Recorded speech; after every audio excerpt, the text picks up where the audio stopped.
The gavel's sharp crack hadn't even faded from the mahogany walls of courtroom 302 before David let out a low, mocking laugh.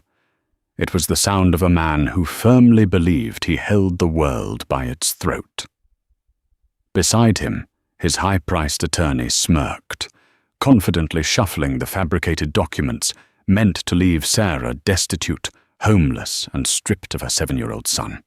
Through the suffocating tension, Sarah sat completely motionless. Her hands were folded neatly in her lap, her silence unnerving. She didn't weep. She didn't scream. She simply waited for the bailiff to dim the overhead lights. She waited for the evidence projector to hum to life. And she waited for the exact second the DNA results would hit the screen, turning her husband's arrogant laughter into a breathless, horrifying choke. The air conditioning in the Cook County Family Court building was notoriously unreliable. But on this Tuesday morning, courtroom 302 felt as cold as a morgue. Judge Helen Gallagher, a woman with 30 years of bench experience and a reputation for having zero tolerance for courtroom theatrics, peered over her reading glasses. She looked at the two tables before her. At the plaintiff's table sat David Harrison. Dressed in a bespoke charcoal Tom Ford suit, David looked less like a man fighting for the custody of his only child and more like a CEO about to close a hostile takeover, which, in his mind, was exactly what this was. Beside him sat Richard Sterling, a ruthless divorce attorney known in Chicago's elite circles as the Butcher. Sterling was currently on his feet, pacing the space in front of the judge's bench, weaving a tragic tale of a devoted husband betrayed by a deceitful wife. "Your Honor!" Sterling's voice boomed, rich with feigned sorrow. "My client has endured the ultimate betrayal. For 7 years, Mr." Harrison poured his heart, his soul, and his considerable financial resources into raising a boy he believed to be his own. Only to discover, through a devastating anonymous tip, that his wife, Sarah, had been carrying on a sordid affair with a former colleague, Peter Hayes. At the defense table, Sarah Harrison sat in absolute silence. She wore a simple navy blue sheath dress, her blonde hair pulled back in a severe, neat clasp. She didn't flinch at the mention of Peter Hayes, a man who was happily married, lived in Seattle, and whom she hadn't spoken to in nearly 9 years. "Under the stipulations of the prenuptial agreement," Sterling continued, "infidelity on the part of Mrs. Harrison triggers the total forfeiture clause. No alimony, no division of assets. And given the severe emotional trauma inflicted upon my client, we are petitioning for sole physical and legal custody of the minor child, Leo, with supervised visitation for the mother, pending a psychological evaluation." It was a masterclass in legal assassination.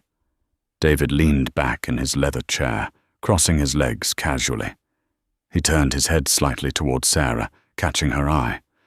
A slow, cruel smile spread across his handsome face. He let out a soft, audible laugh.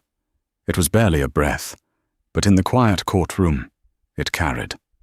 It was a laugh that said, "I own you. I own this room. You are nothing." Sarah's attorney, a quiet, meticulous woman named Brenda Carmichael, placed a gentle hand on Sarah's forearm. Brenda didn't object. She didn't interrupt Sterling's grandstanding. She had strict instructions from her client. Let them talk. Let David dig the hole as deep as he possibly can. "We have submitted the DNA test results to the clerk, Your Honor," Sterling announced, holding up a sealed manila envelope. "Conducted by Geneticor Laboratories, a fully accredited facility. The results will conclusively prove that David Harrison possesses 0% probability of paternity regarding the child, Leo." Judge Gallagher frowned, adjusting her glasses. "Mrs. Carmichael, does the defense contest the admission of these specific lab results?" Brenda stood up slowly. "We do not object to the results being displayed, Your Honor. In fact, we request that they be projected on the courtroom monitors for full transparency. However, we also have our own sealed results from a court-appointed federal laboratory, which we would like to present immediately following the plaintiff's exhibit." Sterling scoffed, waving a hand dismissively. "Desperate delay tactics, Your Honor. The defense is trying to muddy the waters. "I will allow it," Judge Gallagher ruled, her voice sharp. "Bailiff, dim the lights. Let's see what Geneticore has to say." As the bailiff moved to the light switches, David leaned over the table, whispering so only Sarah could hear. "You should have just signed the settlement, Sarah. Now you walk away with nothing. And Leo gets a real mother." He was talking about Clara Rossi, a 24-year-old former model he had been openly parading around Chicago for the last 6 months. Sarah turned her head slowly, meeting David's eyes. Her face was a masterclass in composure. She didn't offer a tear. She didn't offer anger. She just stared at him with a cold, deadpan expression that caused the smile to falter on his lips for a fraction of a second. The lights dimmed. The large LCD screens mounted on the courtroom walls flickered to life. The blue logo of Geneticore Laboratories appeared, followed by a scanned PDF document. David smirked, waiting for the killing blow.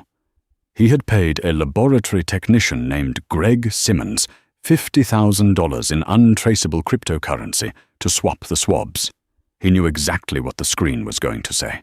But as the document scrolled down to the final conclusion, the courtroom went dead silent. David's eyes darted to the screen. He blinked. Once. Twice. The color instantly drained from his face, leaving him a sickening shade of gray. There, in bold, undeniable black and white text, the report read, "Probability of paternity, 99.99%. Conclusion: the alleged father, David Harrison, cannot be excluded as the biological father of the child, Leo Harrison." Sterling froze mid-breath. "Wait, Your Honor, there must be a mistake. This is the wrong file." David slammed his hands on the table, half standing. "What the hell is this? That's not what the report is supposed to say." His own words hung in the air, a damning admission of his own premeditated deception. The laugh was gone. In its place was a sheer, unadulterated panic, and the trial hadn't even reached Sarah's evidence yet. To understand the absolute silence of Sarah Harrison in that courtroom, one had to understand the 10 years of suffocating noise she had endured. A decade earlier, Sarah Jenkins had been a rising star at a boutique architectural firm in downtown Chicago. She was vibrant, fiercely independent, and possessed a quiet brilliance that commanded respect. She had met David at a charity gala she hadn't even wanted to attend. He was the heir to the Harrison real estate empire, charming, relentlessly attentive, and dangerously persuasive. Their courtship was a whirlwind of private jets, spontaneous trips to Paris, and grand gestures that left Sarah breathless. David made her feel like the center of the universe. But looking back, Sarah realized that the center of the universe is just another way of describing a target. The shift in David's behavior was so microscopic at first that Sarah didn't even recognize it as abuse. It started a month after their extravagant wedding. He subtly criticized her friends, planting seeds of doubt until she found herself distancing from them. He suggested she quit her demanding job to focus on building their life together, promising her she could start her own firm later with his backing. She agreed. It was the worst mistake of her life. Once she was financially dependent on him, the gilded cage slammed shut. David controlled the credit cards, reviewing every purchase she made down to the penny. If she bought a coffee at a cafe he didn't approve of, there was a lecture. If she wore a dress he deemed inappropriate, it mysteriously vanished from her closet. But the true nightmare began when Leo was born.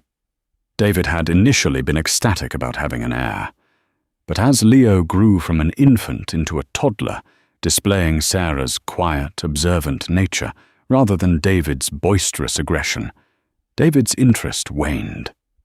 He began to view the child not as a son, but as a prop for family Christmas cards, a prop for impressing investors. Behind closed doors, David's emotional cruelty escalated. He became a master of gaslighting.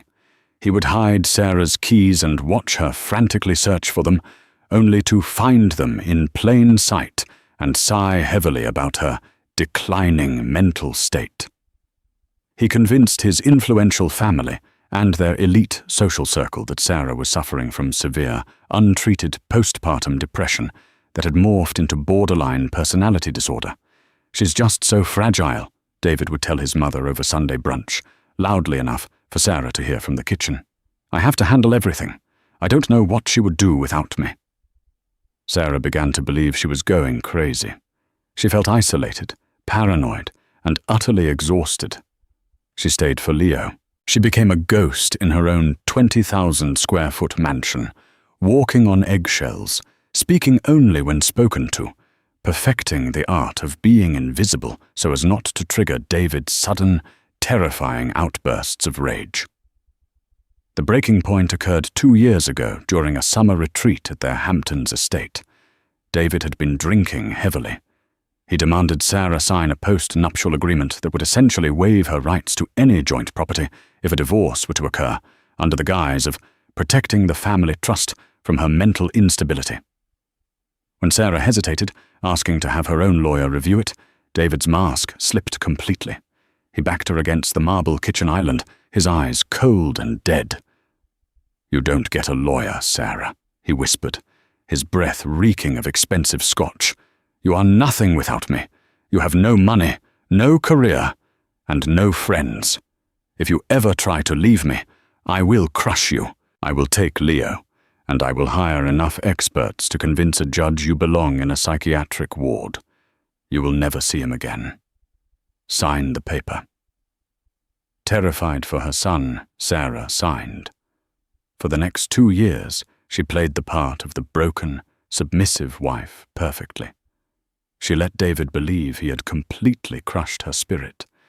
She let him openly flirt with other women, eventually turning a blind eye when he rented a penthouse for his mistress, Clara Rossi. David thought her silence was a sign of total defeat. He mistook her lack of resistance for a lack of intelligence.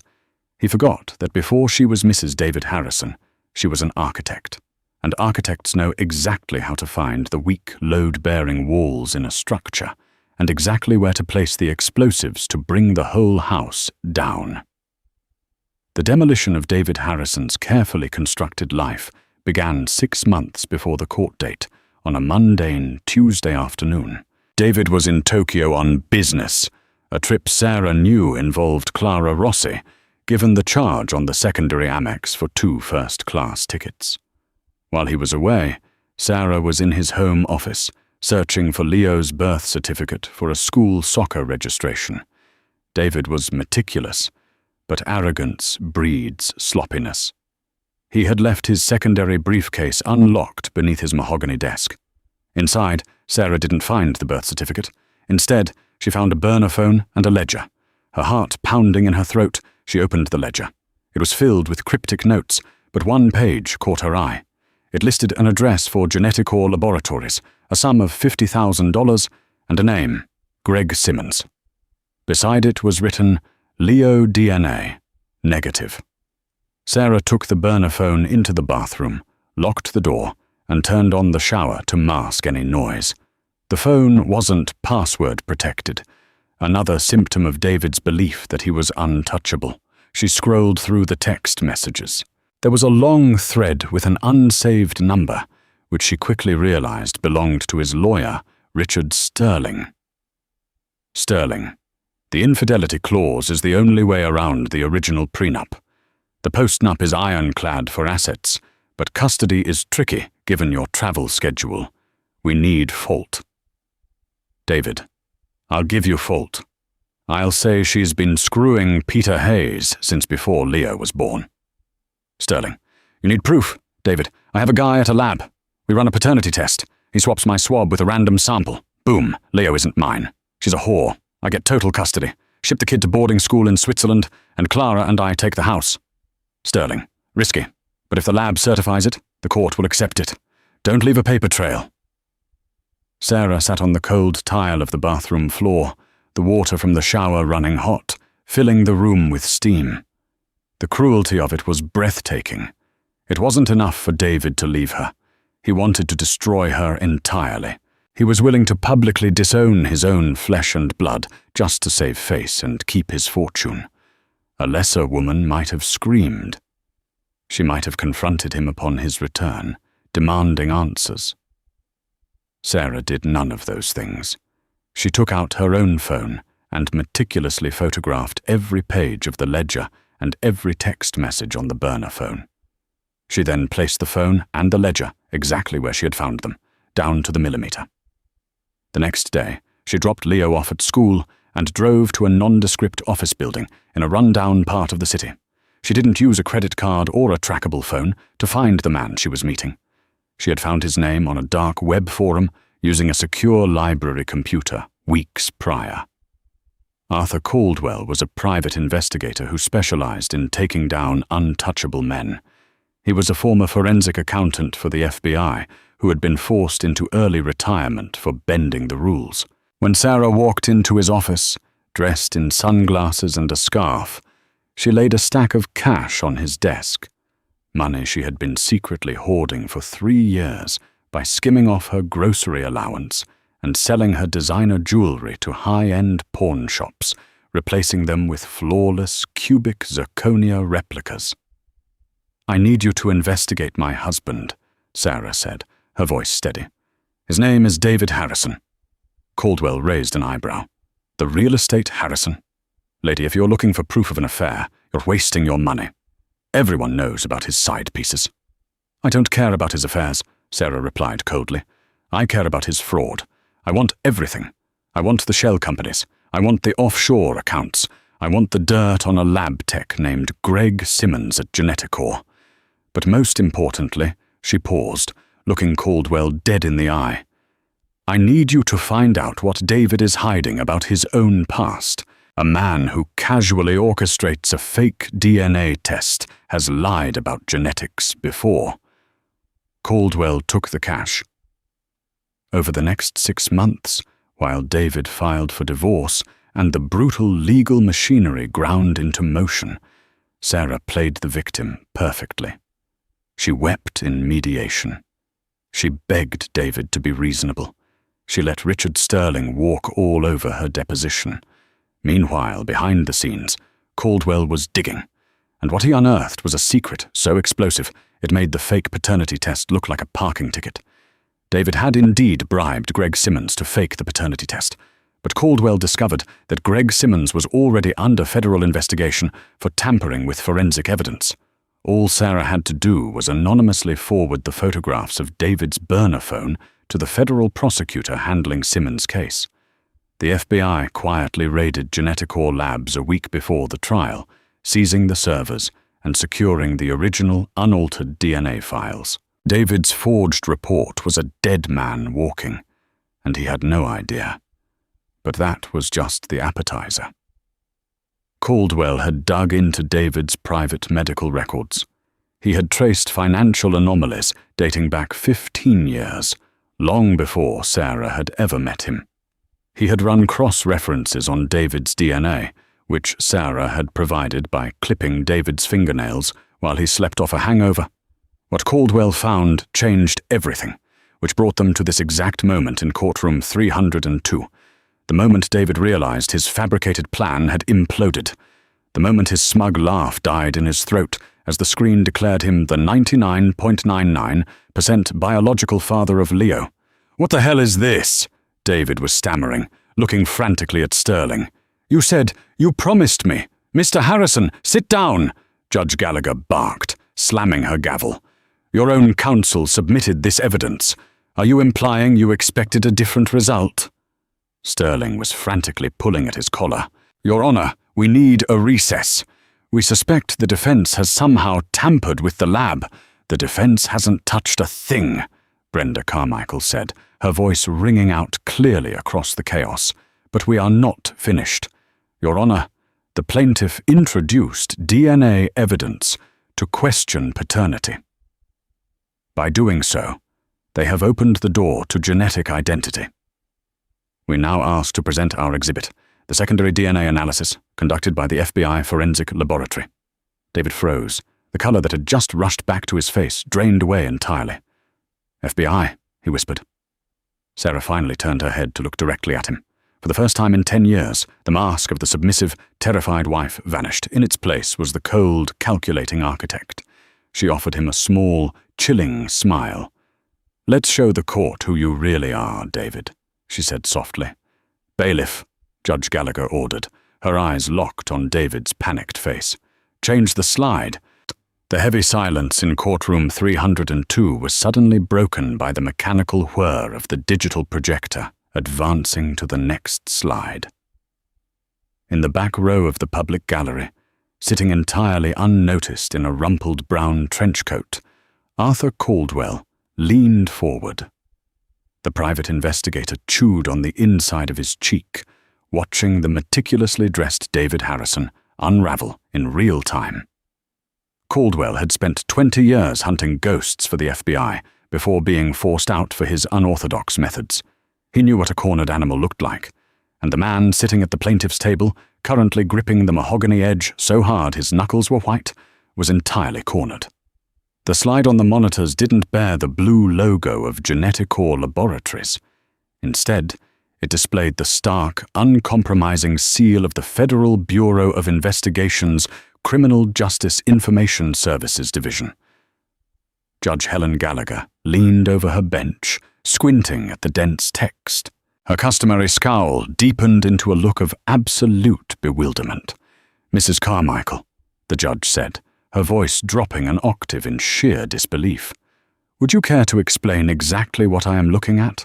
Because if my eyes aren't deceiving me, this is a CODIS database cross-reference report." "Your eyes are perfectly fine, Your Honor," Brenda Carmichael replied smoothly, standing tall. "That is an official FBI forensic analysis. As you know, the plaintiff introduced genetic testing to question my client's fidelity and the paternity of the minor child, Leo. However, when my client grew suspicious of the plaintiff's secretive behaviors, she hired a private investigator to look into his background.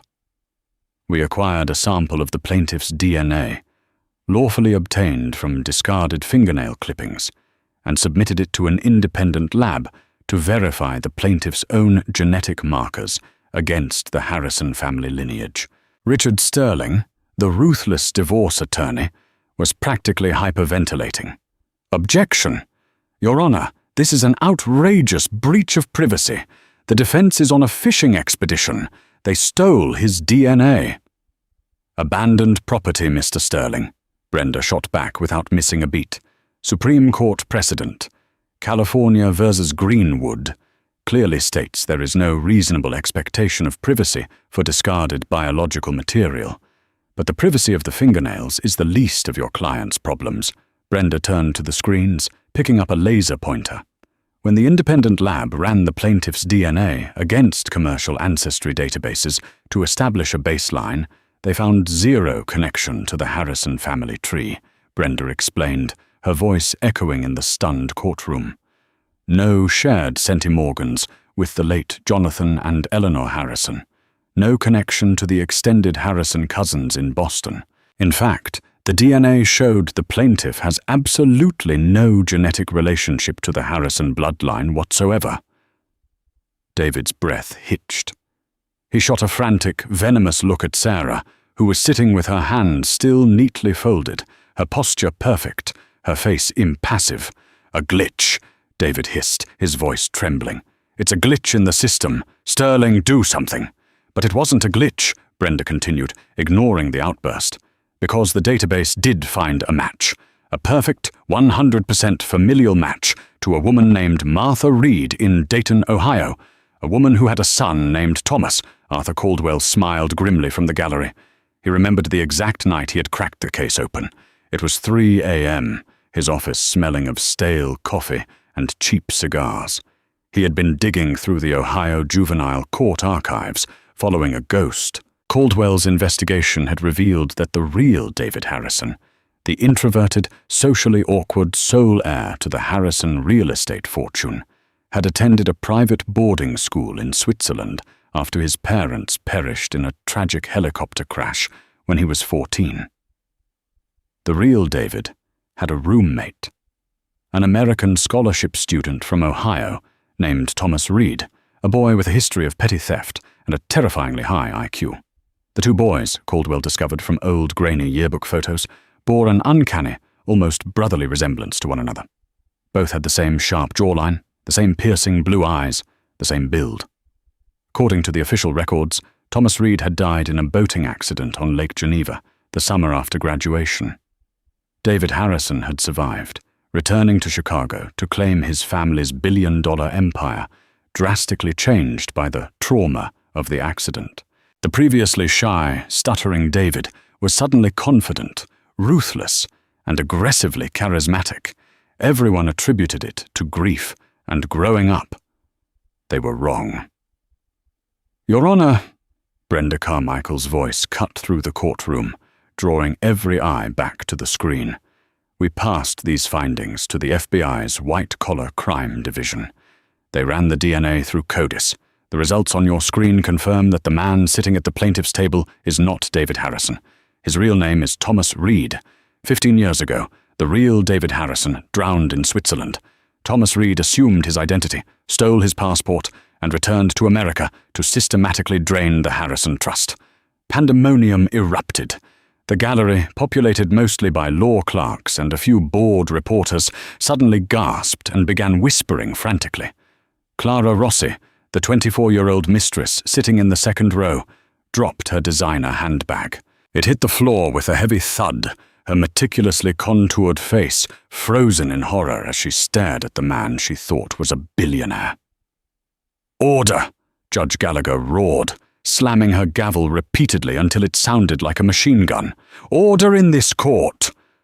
Richard Sterling looked like he was going to vomit. He physically backed away from David, or Thomas, as if the man were radioactive. A lawyer of Sterling's caliber thrived on technicalities and ruthlessness, but he did not do federal fraud. Representing a man who didn't legally exist was a one-way ticket to disbarment. "Mr. Sterling," Judge Gallagher said, her voice dangerously quiet now, a terrifying calm after the storm, "are you aware of the identity of the man sitting next to you?" Your Honor, I assure the court, I am entirely blindsided by this," Sterling stammered, raising his hands in a gesture of surrender. "I have known this man as David Harrison for 8 years. I drafted his corporate contracts. I need a recess. I need to confer with my client." "Your client?" Brenda Carmichael interjected sharply. "Which one, Mr. Sterling? Because if he is Thomas Reed, he has no legal claim to the Harrison fortune, meaning he cannot pay your retainer. And if he has been paying you with stolen trust funds, you are currently in possession of illicit federal assets." Sterling choked, his face turning a blotchy red. Thomas Reed, the man who had played the role of David Harrison for 15 years, finally snapped. The arrogant, composed facade shattered completely. He lunged across the table toward Sarah, his hands curled into claws. "You bitch!" he screamed, his voice cracking with a decade and a half of suppressed panic. "You set me up! You knew!" He didn't make it halfway across the table. Two court bailiffs, already on high alert from the escalating tension, tackled him. They slammed him back into his leather chair, pinning his arms behind his back. Sarah didn't flinch. She didn't move away. She looked at the man who had tormented her, gaslighted her, and threatened to take her child away. She looked at him, not with fear, but with the cold, sterile curiosity of a scientist examining an insect under glass. "I knew," Sarah said, her voice carrying clearly through the silent room. "I've known for 6 months, Thomas. And I let you pay a lab to fake a DNA test, just so you would walk into this courtroom and lock the doors behind yourself." The physical restraint by the bailiffs was nothing compared to the psychological paralysis that overtook Thomas Reed. He sat pinned in his chair, breathing heavily, his bespoke suit twisted and rumpled. The courtroom walls, lined with portraits of stern, dead judges, seemed to close in on him. His mind raced violently, spiraling back 15 years to a rain-slicked dock in Geneva. He remembered the real David slipping. He remembered the splash. He remembered standing there, watching the bubbles rise, realizing that if he just walked away, he could take the boy's wallet, his identity, his life. The real David had no immediate family left. The trustees in Chicago had only met the boy a handful of times. It was the perfect crime. And for 15 years, Thomas had played the part flawlessly. He had multiplied the Harrison fortune. He had become untouchable. Until he underestimated his wife. "Your Honor," Brenda Carmichael continued, her tone strictly professional, pulling the courtroom's attention back to the legal slaughter at hand. "Given that the plaintiff has been operating under a fraudulent identity, we submit that every legal document he has signed in the state of Illinois is null and void under the doctrine of fraud in the factum." Judge Gallagher, still staring at the CODIS report, slowly took off her reading glasses. "Continue, Mrs. Carmichael." 6 years ago, my client was coerced into signing a prenuptial agreement and later a post-nuptial agreement, effectively waiving her rights to all marital assets and severely limiting her custody rights, Brenda stated. However, the counterparty listed on those contracts is David Harrison.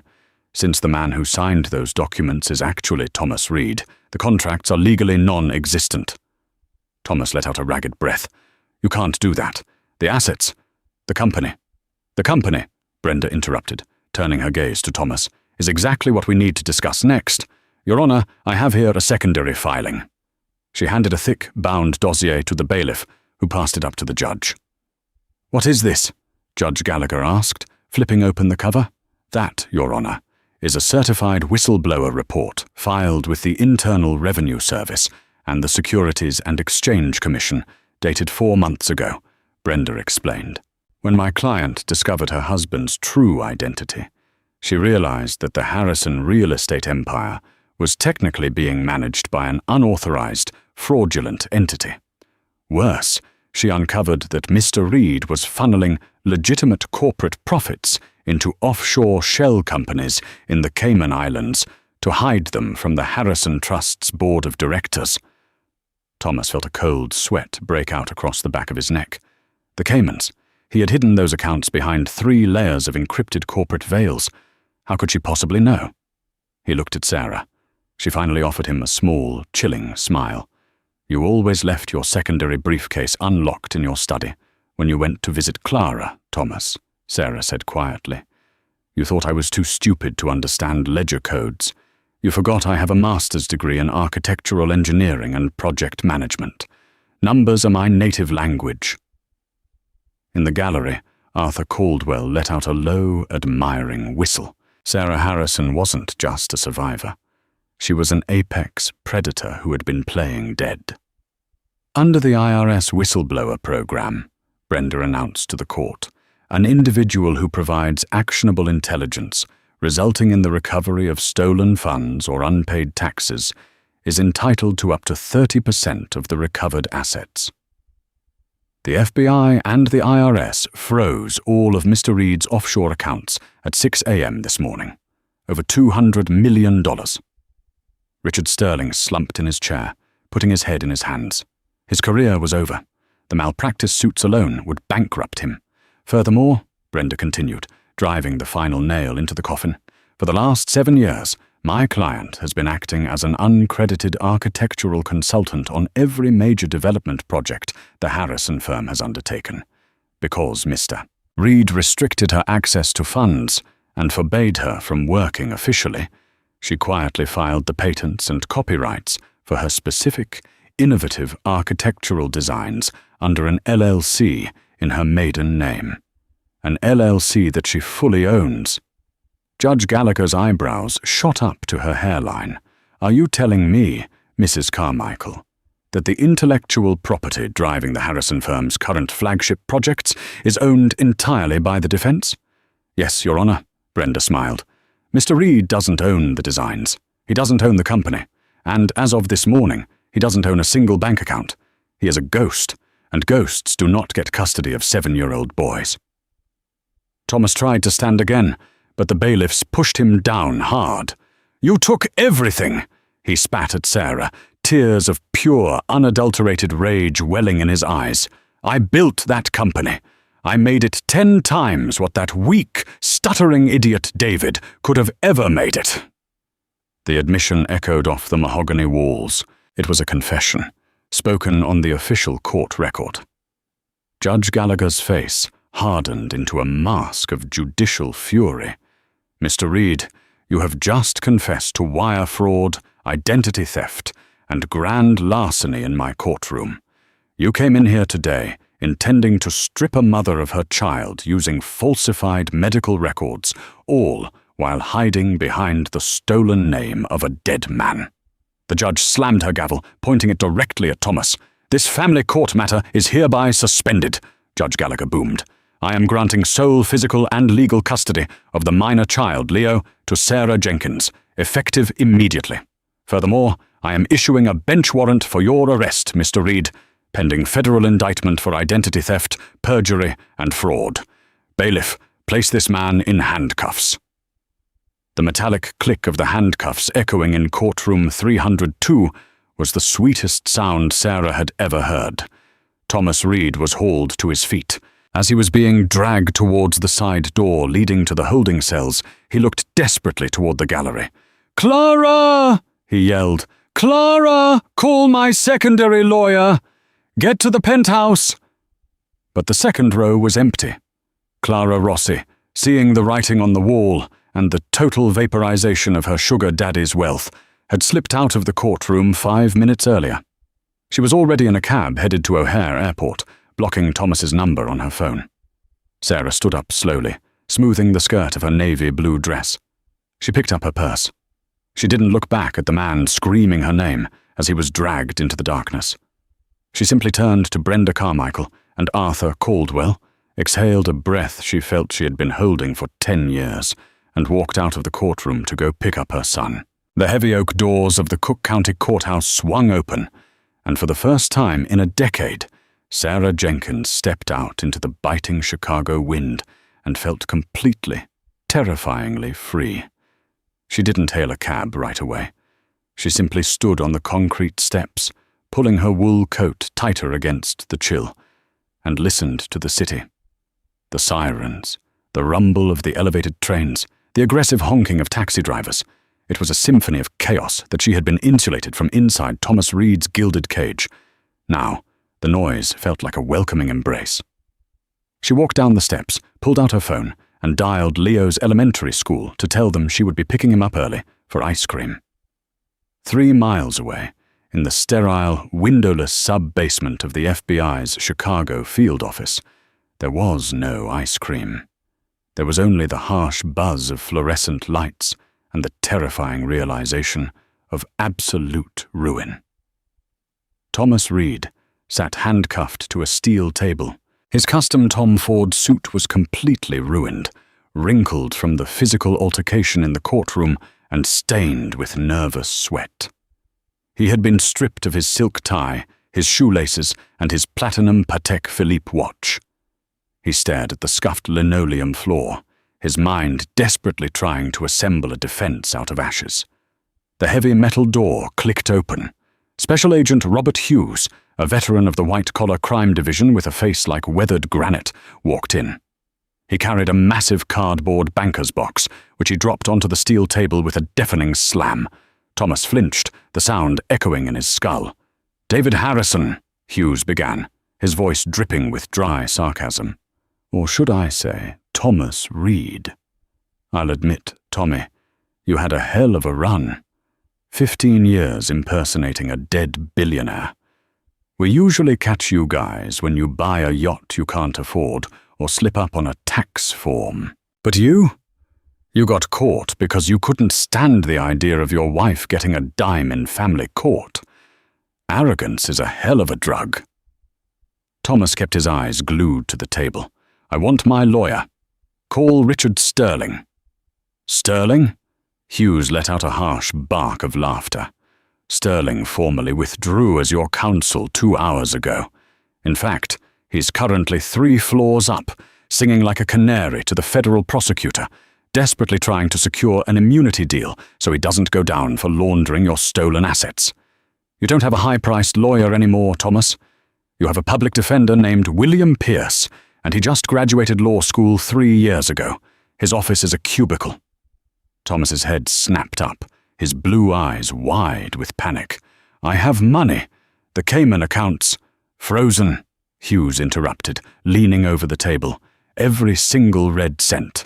Thanks to your wife. Sorry, the woman you legally defrauded into a marriage.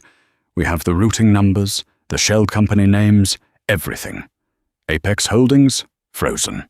Blue Horizon Investments, seized. The money you stole from the Harrison Trust is currently sitting in a federal holding account. Hughes pulled a manila folder from the top of the banker's box and tossed it in front of Thomas. But that's just the money, Hughes said, his tone turning deadly serious. Let's talk about the blood. We exhumed the empty casket in Ohio yesterday, Thomas, the one your mother buried 15 years ago, when she was told her son drowned in Lake Geneva. Thomas stopped breathing. A cold, suffocating dread settled over his chest. For 15 years, he had buried the memory of Dayton, Ohio. He had buried the memory of the cramped, smelling apartment, the unpaid bills, and the worn-out woman who had worked 3 jobs to send her genius, sociopathic son to a Swiss boarding school on a scholarship. We brought her in, Hughes said softly. Martha Reed is sitting in an observation room right now, looking through a one-way mirror at the son she thought was dead for a decade and a half. Thomas's eyes darted involuntarily towards the large mirror spanning the right wall of the interrogation room. Behind that glass, invisible to him, stood a frail, 68-year-old woman leaning heavily on a cane. Martha Reed was weeping silently, her hand pressed against the glass, staring at the perfectly groomed aristocratic man who wore her son's face. She recognized you instantly, Hughes continued. She told us about the small crescent-shaped scar behind your left ear from when you fell off a bicycle at age 7. The medical examiner confirmed it during your intake physical an hour ago. So the gig is up. The DNA is a match. The physical markers are a match. The paper trail is a match. Thomas stared at the mirror. For a fraction of a second, the mask slipped, and the terrified, impoverished boy from Ohio stared back. But then, the sociopathy that had allowed him to steal a dead boy's life kicked back in. He straightened his posture, ignoring the handcuffs rattling against the table. I don't know who you're talking about, Thomas said, his voice cold and flat. My name is David Harrison. I suffered severe trauma during the boating accident in Switzerland. It affected my memory. That woman is mistaken. The DNA is contaminated. My wife set me up because she wants my company. Hughes stared at him for a long, quiet moment. Then the federal agent slowly shook his head, a look of genuine disgust washing over his face. You're going to let your mother grieve you twice just to protect a lie that's already dead, Hughes muttered, gathering his files. You really are a monster. Enjoy the cell, Tommy. It's a lot smaller than the Hamptons. While Thomas Reed stubbornly clung to his shattered delusion in a federal holding cell, his empire in the outside world was being systematically dismantled. Arthur Caldwell, the private investigator, had handed over his entire dossier to the SEC and the Harrison Trust's board of directors. Arthur Pendleton, the elderly, distinguished CEO of the Harrison Trust, had called an emergency board meeting. When the FBI briefed them on the identity theft, the boardroom erupted into chaos. For 15 years, they had allowed a con artist to sit at the head of their table, signing off on multi-million-dollar developments. But the biggest shock came when Brenda Carmichael, Sarah's attorney, walked into the Harrison boardroom uninvited. She laid down the patent and copyright documents for the last 7 major architectural projects the firm had built. Gentlemen, Brenda announced to the stunned executives, for the last 7 years, the man you thought was David Harrison forced his wife to work in secret, designing your most profitable buildings from a locked home office while claiming the credit himself. My client, Sarah Jenkins, formally owns the intellectual property to the Chicago Spire expansion, the Riverwalk complex, and the upcoming Silicon Valley Tech campus. Pendleton, pale and sweating, adjusted his glasses. What are you saying, Mrs. Carmichael? I'm saying, Brenda smiled sharply, that the Harrison Trust has been utilizing my client's proprietary designs without a licensing agreement. My client is willing to retroactively license these designs to save your company from total collapse. But she has terms. She wants 51% controlling interest in the commercial development division, and she wants the firm restructured under the name Jenkins and Associates. It was a masterstroke of corporate checkmate. The board had no choice.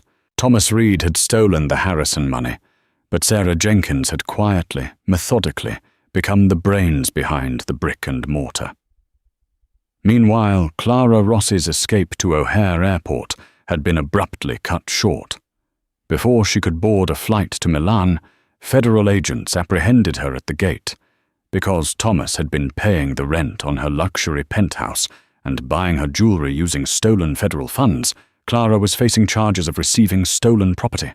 Faced with the prospect of trading her designer wardrobe for an orange jumpsuit, Clara broke down instantly. She handed over every text message, every email, and every drunken confession Thomas had ever made to her regarding his hatred for his wife and his secret offshore accounts. The circle was closed. The trap had snapped shut. There was nowhere left for Thomas Reed to run.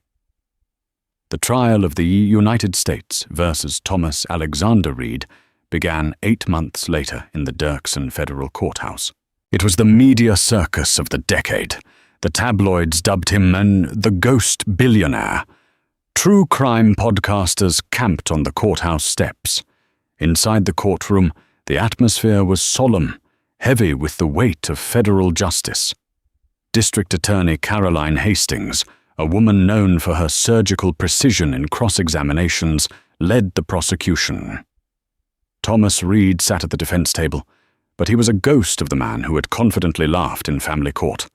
8 months in federal detention without access to his tailored suits, his expensive haircuts, or his sycophantic entourage had aged him a decade. His hair was graying at the temples, his posture was slumped, and his eyes darted nervously around the room. His public defender, William Pierce, looked perpetually exhausted, constantly shuffling through mountains of evidentiary paperwork that he had no hope of refuting. Thomas's defense strategy was desperate and contradictory. Pierce attempted to argue a complex, trauma-induced dissociative state.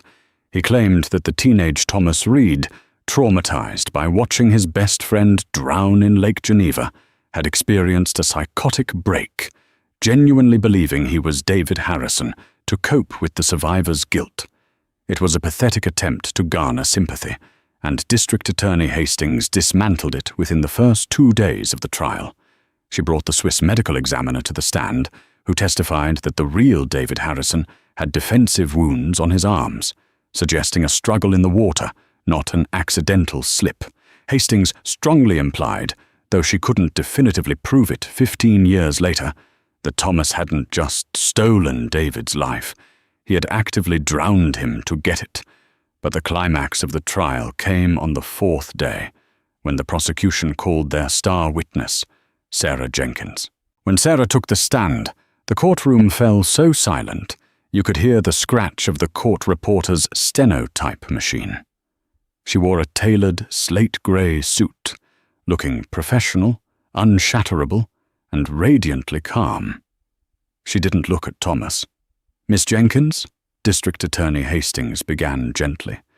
"Could you describe the nature of your marriage to the man you believe to be David Harrison?" For the next 2 hours, Sarah painted a harrowing, undeniable portrait of coercive control, gaslighting, and psychological imprisonment. She detailed the hidden ledger, the burner phone, and the absolute financial isolation she endured.